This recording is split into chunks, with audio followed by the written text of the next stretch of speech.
Hello, everybody, and welcome to the FoSPcast. I'm Jess. I'm Kyle. And we're here tonight with 217 Salute from Decatur, Illinois.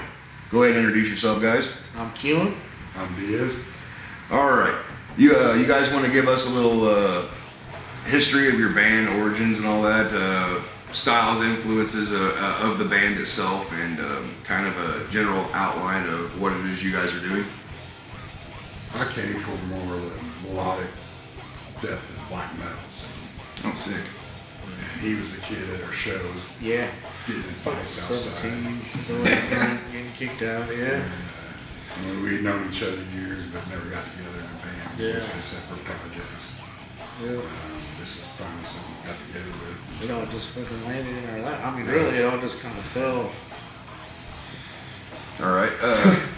What about your other band members? Do you know anything about them? Do you have anything Well, we you'd know like a to say little bit. on behalf of them and their influences? Or? We've known them for years too. Yeah. Alan, the drummer, Alan Stanley. He I've known him was- since high school. He was in Death Con 1 with you back Yeah. 20 He fucking played some Death years Con ago. with me Yeah. and World World Divine. Divine, yeah. World Divine. That's what I was saying. I think that's who you told me he was in. That they were actually a pretty popular band back in the day. Oh, yeah. And, I was always in the underground, you know. Yeah. I always loved the underground. I listened to European bands. mhm. That's one like when I was little, I like King Diamond, Merciful Fate, you know. That's kind of where I got my stuff. Yeah. Mhm. Off time. a little Good stuff. I mean, sells. He's got a hell of a following, so I mean, he's doing something right. Oh, still, yeah. bit. Musicianship, you know, good stuff. I'm more of a Wasp fan. Yeah. Yeah. Not really the same thing. Yeah. Same here. When I started on Wasp and my legs, you know, and they are possessed. Oh, You know, yeah, and I yeah. was like, wow. You know.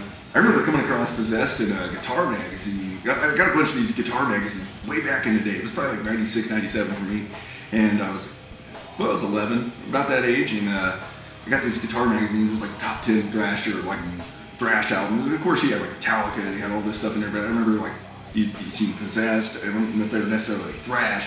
But you had Merciful Fate that was listed in there. And these were all bands I'd never heard of. You know, in 96, there was no internet or anything. Yeah. Best you could find was a magazine from 91 Picture that you got from your uncle or something. Yeah. Metal Hammer. Oh yeah, Metal Edge. Metal Yes. Edge. Yeah, you guys remember Yeah. Metal Edge? I love that magazine. I actually have a box full of posters that some guy gave me, and I swear to God, this dude had been saving them for what looked like when he gave it to me 10 years of Hit Parader, Metal Hammer, Metal Edge. There was some Revolver posters, and I was like, where the fuck did you get this? He's like, magazines. I was like, I guess that was a stupid question. But yeah, good job. You saved a lot of them. Like posters, man, fuck, I'd seen them in like, in magazines, like, oh, I should buy this, and then just never did. Then he had them. He's like, this is fucking great. I remember my shit. I borrowed some magazines from my cousin Mike, who's like at the time probably in his 30s, and I was a teenager, probably 13. He had a bunch of guitar magazines, and there was one from like 82 or 83, and it was a Jackson ad with Randy Rhoads. That's above my bedroom. It's in my bedroom at my parents' house still. You liked it so much you bought the guitar, didn't you? Yeah, I got the RR5, yeah, white with black pinstripes and all that fun stuff, and a huge Randy Rhoads fan. Absolutely huge. We just added a friend of ours too on bass. Yeah. Named Swinger. Yeah, Swinger, yeah. Speaking of Randy Rose, man. Yeah. Yeah, that dude rip you out some Randy Rose songs like that ain't nothing. Bob Daisley, man, great bassist and great lyricist. Wrote every damn lyric for Ozzy. If you like an Ozzy Osbourne song for the lyrics, you like Bob Daisley, okay? Ozzy can't write for shit. He can't barely sing. I like the guy. He's got a great tone, but he doesn't have any range. He's been really good about stacking actors around him. He's found his I need pop, pretty you know, people. Yeah. Sharon, I need pretty people. Hurry! We have to fire Zach. He looks like a hairy biker. I'm 45. We have to get Zach back. Nobody plays like him. I'm 40 years old. I need a young one. Oh, there's Randy. He looks pretty. Q, you want to maybe give us a quick idea of the gear you're using to play with? I'm playing ESP LTD 7 strings. I got a baritone. It's what is it? Is it a Stephen Carpenter or is it No, it's a V. 40th anniversary. Yeah. Beat. Yeah. Yeah. 7-string. Seven-string baritone. Yeah. Is it offset or is it just like a standard beat? Like It's both just makes a it the V. same Yeah. It's just Cool. a King V style or whatever. Oh, okay, yeah. cool. Right on. Yeah. Just pretty neat looking. Yeah. Like I was thinking, I was like, wait a minute, it is a 7-string. I was like, look at this guy. Yeah. Look at him. They're finally getting around where they're making using different body Yeah. styles and strats for 7 strings and 8 strings. What amp do you use any effects? Man, I use my amp distortion. It's just a Laney Ironheart 120 is what I'm playing currently. That's subject to change at any time. And I got a dime bag wah from Dunlop and a noise gate. It's I just Pretty play minimal. play. I'm not trying to tap in.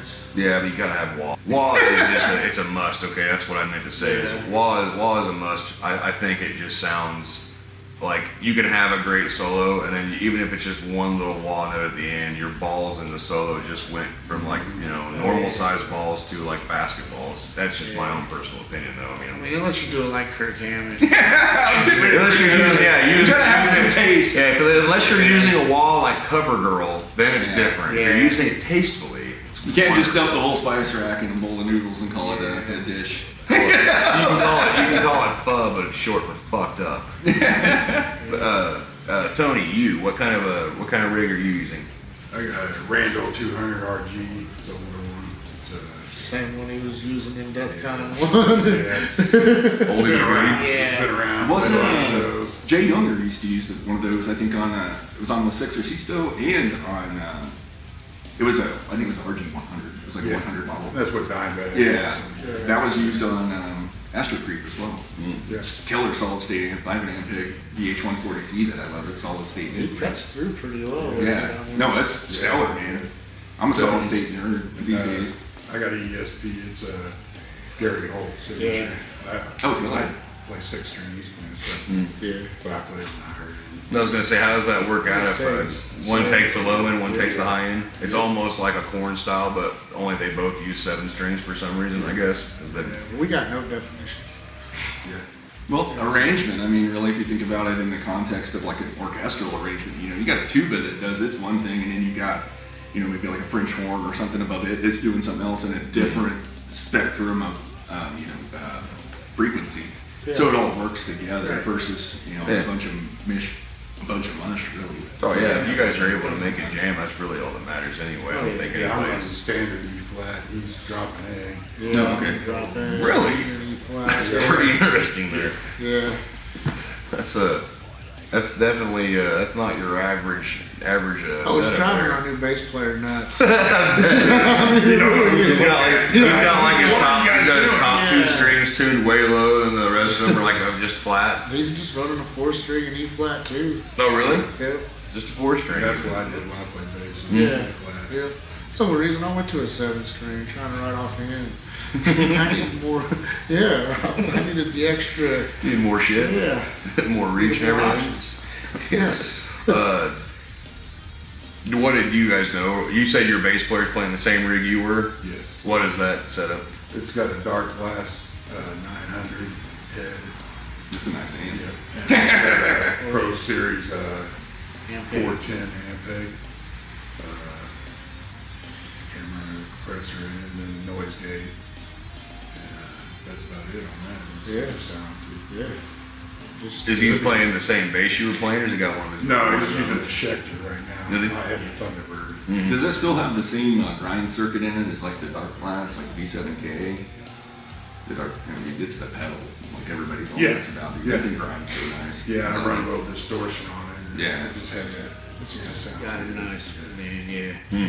You feel It it. moves air. What are your plans as far as recording music goes? You got a set. You have how many songs you guys looking to put on an album?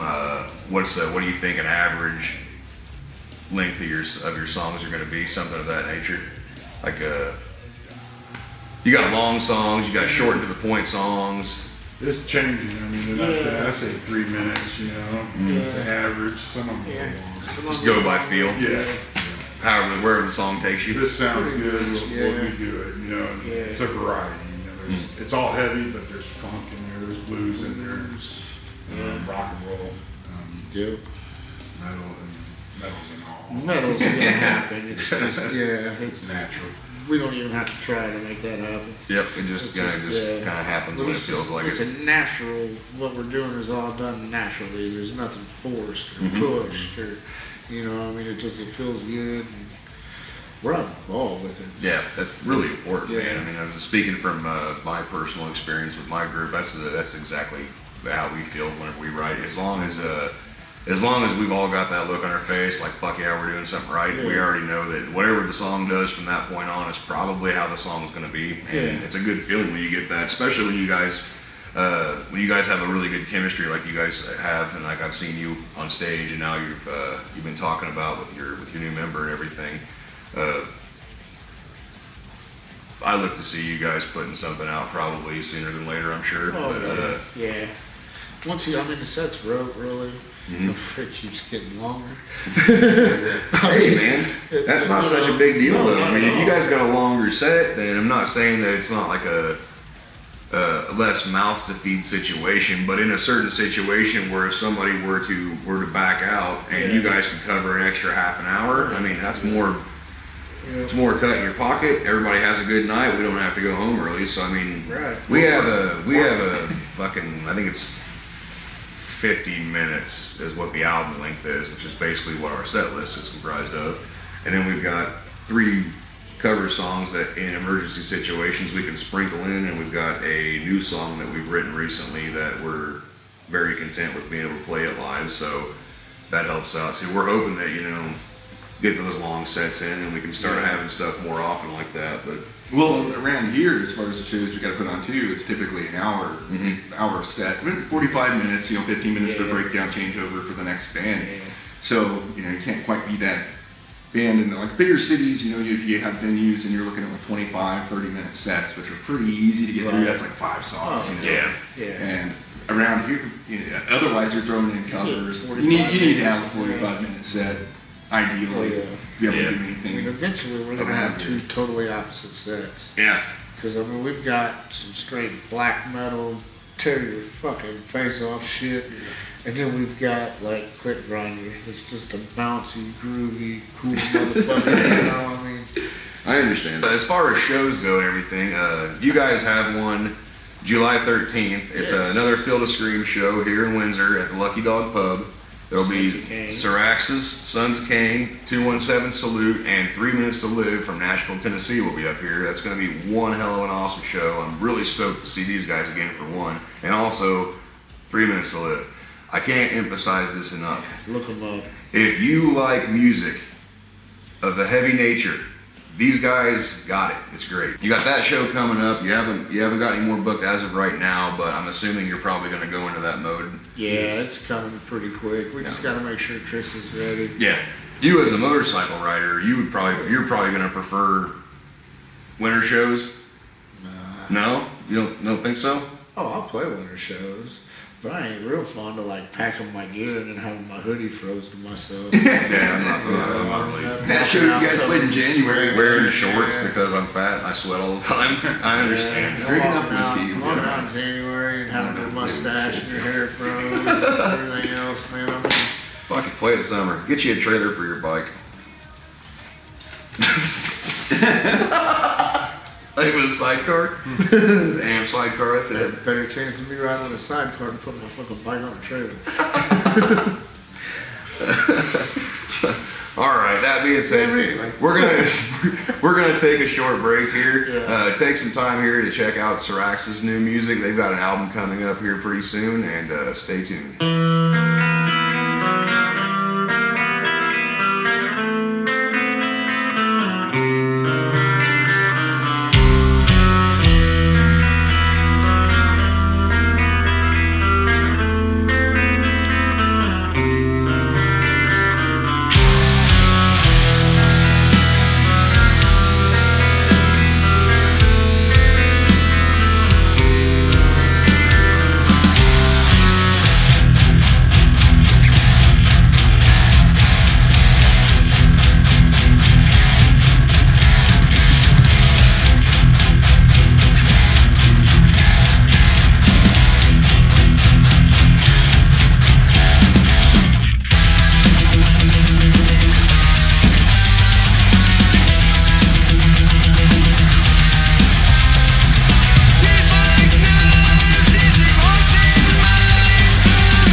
we are once again sitting here with 217 Salute from Decatur, Illinois. We got Hughes and Tony here with us. We left off talking about your upcoming show, and now let's talk about some of your influences individually.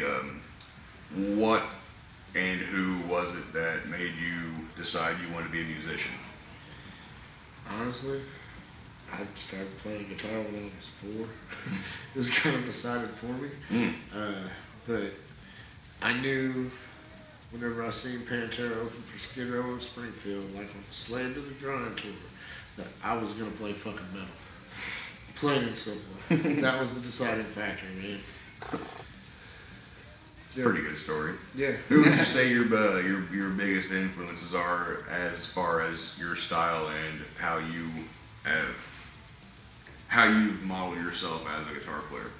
Well, for years it was like Kerry King, you know, but now I'm more kind of, I really couldn't tell you now. Q and Hughes. Yeah, me. I'm my biggest influence. Yeah. Ever evolving. Yep. How about you, Tony? Who are some of your main influences as to why you became a musician? I think first it was Elvis. You know, so Elvis as a kid, and I was like, I want to do that. Mm. Because my parents listened to Elvis. Fucker can sing some of us too. And I don't know, when I first heard guitar, I always wanted to play guitar. Yeah. Andy LaRock from King Diamond was a big influence, and Randy Rhoads. Mm. Guys like that. And I like the dirty rock and roll kind of, Mm. bangs, you know. You got there some Dimebag in there. with Yeah, that Randy Dimebag, Moore, you he know. did shit. There's a lot of greats out there. Yeah. I like the underground. You know, a lot of guys people probably haven't heard of. You know. Yeah. There's a lot of good bands out there Oh yeah. that don't get the recognition they deserve. So, if you traveled back in time and gave yourself a hand job, does that make you, like, is that a homosexual activity or is that just some kind of exotic masturbation? Because it's you. It's not like I bet it's. the older me would be even better than I am now at it. I'm so glad that was your answer. Like, no. Will you stop that? That's how I got this scar in the first place.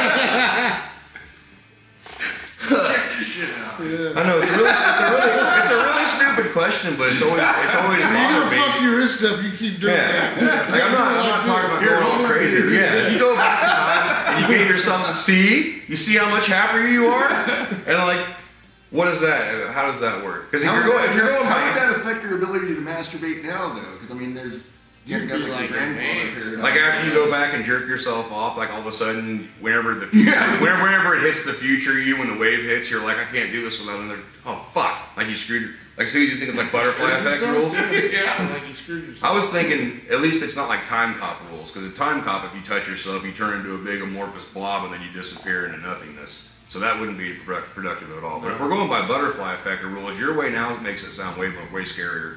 Like you come back and you find out that you degloved your penis masturbating. Or what if it's like, or what if it's Terminator rules and you're just stuck in an infinite time loop because you went back in time to beat yourself off and then just replay history, the rest over. You can't beat it, folks. If you're a time traveler, I need to talk to you. I want to know. Are you John Teeter? I've been watching a lot of documentaries, bud. You gotta watch it. There's aliens out there. They're among us. We're getting off track. Anyway, This has been the FoSPcast. Thank you very much for tuning in. Stay tuned for the next time. Whenever we know who that's going to be, we will for sure